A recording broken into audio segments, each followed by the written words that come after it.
안녕하세요. 이번에는 LG 에너지솔루션에 대해서 말씀드리겠습니다. 오늘 이제 2022년 4분기 실적을 발표했는데요. 매출 외형이나 영업이익 모두 증가했습니다. 하지만 순이익은 작년보다 줄어든 모습을 보였죠. 전체적으로 LG 에너지솔루션은 국내뿐만 아니라 해외에도 신규 공장들을 대규모로 짓고 있습니다. 그러다 보니 이러한 공장들에 대한 투자비가 많아서 이 일반 투자자들한테 돌려줄 그 배당금 외형도 줄어들게 되는 거죠. 지금 전체적으로 LG 에너지솔루션은 꾸준히 성장하고 있습니다. 그거는 분명히 맞습니다. 전기자동차 시장과 함께 성장하고 있는 회사가 맞습니다. 하지만 이 회사가 지속적으로 해외에 지금 투자를 계속하고 있기 때문에 그 투자에 대한, 그러니까 이 성장에 대한 과실을 아직까지는 일반 주주들과 나누기에는 좀 부족한 부분이 있지요. 그런 이 사업의 성장 스토리를 알고 이 회사에 접근을 해야 되는 겁니다.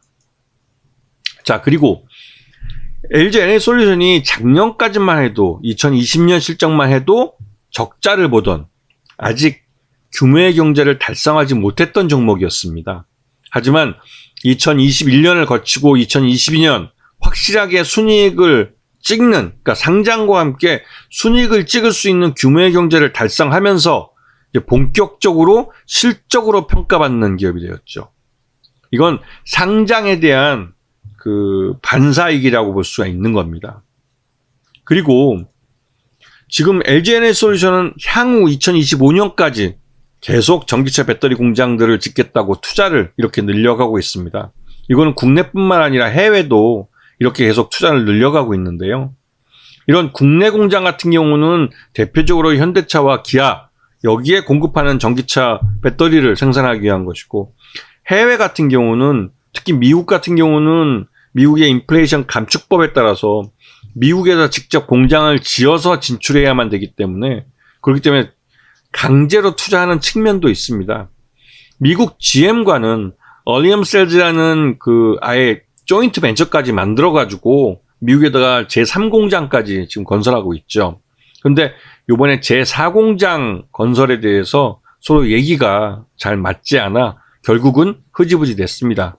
GM은 다른 전기차 배터리 업체와 함께 그런 얘기를 하고 있다고 하죠.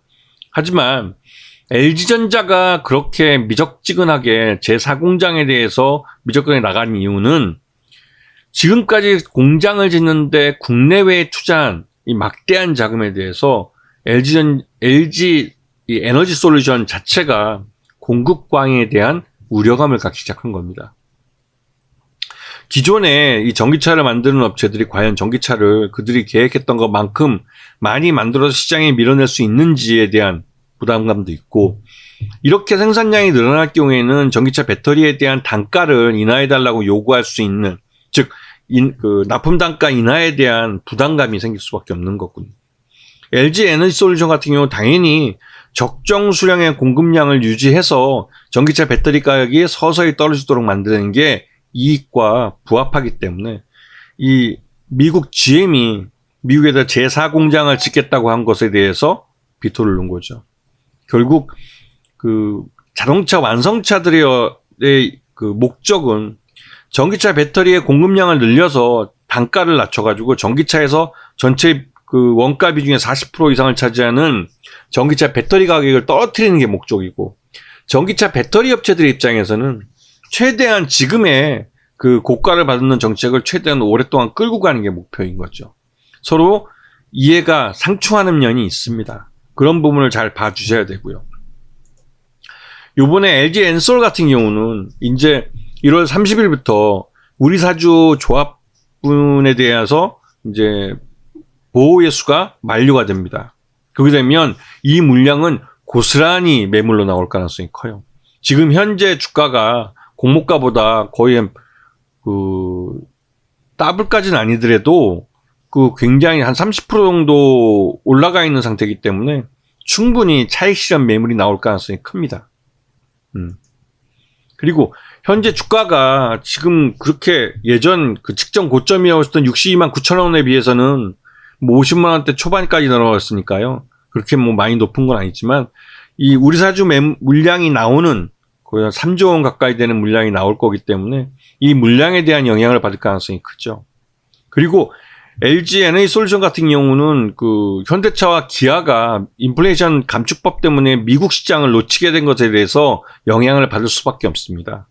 그런 부분도 감안을 하셔서 투자에 좀 신중할 필요가 있다는 생각이 좀 듭니다. 왜냐면 이 미국이 예외를 인정해 주는 부분이 이 렌트카들에 대해서 보조금을 지급해 주겠다고 했지만 여전히 그걸로는 현대차와 기아의 미국향 전기차 모델들에 대한 생산량, 생산 캐파를 커버해 줄 수는 없는 거죠. 그렇기 때문에 LG 에너지솔루션도 가장 큰 국내 고객사인 현대차와 기아가 미국향, 그러니까 미국 시장에다 팔 수 있는 전기차가 없다는 게 굉장히 큰 발목을 잡는, 실적의 발목을 잡는 악재 요인으로 작용하고 있습니다. 근데 이런 부분을 감안하셔서 LG 에너지솔루션의 주가, 그러니까 투자에 좀 참고를 좀 하셔야 될 것 같습니다. 자, 오늘 방송 여기서 마치겠습니다. 감사합니다.